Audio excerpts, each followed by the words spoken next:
Hi, Dr. Michael Abernathy here, and this is the end of it's part 3 of our ideal benchmarks. We've gone back and looked at the costs that we spend every month and where they should be, what those percentages should be, what those dollars amounts should be. And we're down to the last video. And the first one that we're going to look at here in this part 3 is hygiene. Now for me, I love my hygiene department. If you think about it, let's say you're just an average practice, you've got 30 new patients a month. That's 360 a year. Average hygienist can see about 400 to 500 patients a year. She sees them twice a year. She sees them more than twice, fewer than that. You throw in some new patients, getting root planing, about that number of patients. So if you're getting 30 new patients a month in an average dental practice, and you don't have to hire a hygienist every year and a half or so, there's something wrong in your practice.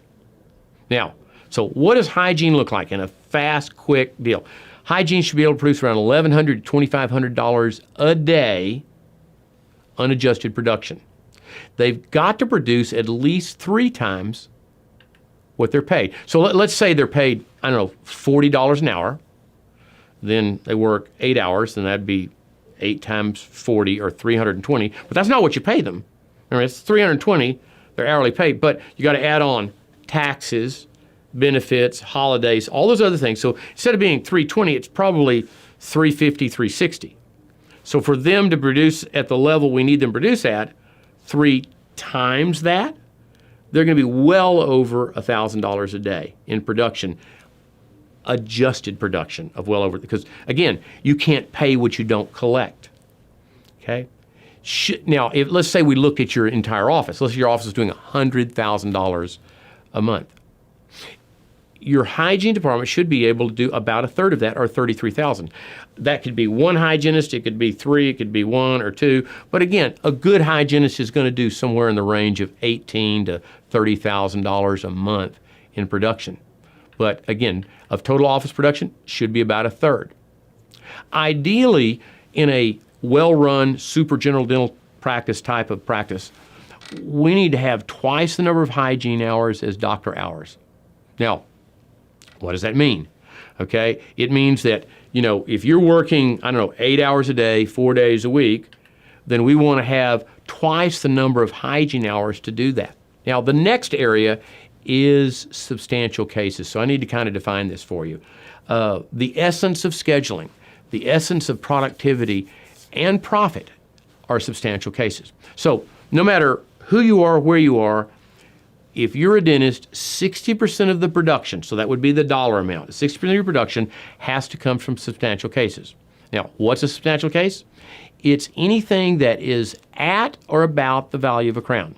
So let's say your goal was, $5,000 a day. Now, just the doctor's goal, not the hygiene, because hygiene's doing a third of the total office, but the doctor's goal was 5,000. Then 60% of that would be 6% times 5,000 or $3,000. Let's say a crown was $1,000. Make it easy for me. Then you would have to do at least 3 crowns a day or its equivalent. So that $3,000 would have to be made up in substantial cases. Now, it doesn't have to be crowns. It could be full mouth extractions. It could be an implant. It could be root canal buildup. It could be 8 fillings, impression for a partial. It doesn't matter. But you can't make a reasonably large goal without having 60% of your production in substantial cases. Next one is your collection rate. I used to say that 98% was ideal. That's minimal. With outside financing, your collection rate should be well over 100%. My practices and a lot of our clients, it's well over 105, 106% because we're prepaying for treatment, so magically the cancellations and no-shows go away. But at the same time, we're not financing it, so everything's paid for. The next one is we have to increase our fees. Every year our overhead goes up. The problem is that we need to keep submitting fee-for-service fees to insurance companies. So even though raising your fees will not change your reimbursement, it will over a period of time. And so every year you need to increase your fees at least twice a year. I do it every January, every June or July, about 2 to 3% each time. So the total for the year is about 4%, or at least reflecting the cost of living. The last is recall.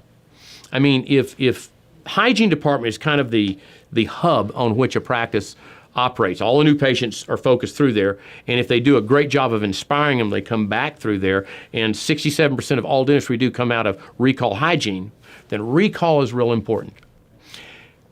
The national average is only 42%. My practice is a little over 87%. So your goal here is at least 70% recall effectiveness. Okay, at least 70%. So that's the last of our benchmarks. And so take the time, go back, look at your numbers, compare them to these numbers. If you have any questions, just give me a call, email me, contact www.best4dentistry.com or Summit Practice Solutions, and we'll be glad to talk to you. Thank you very much.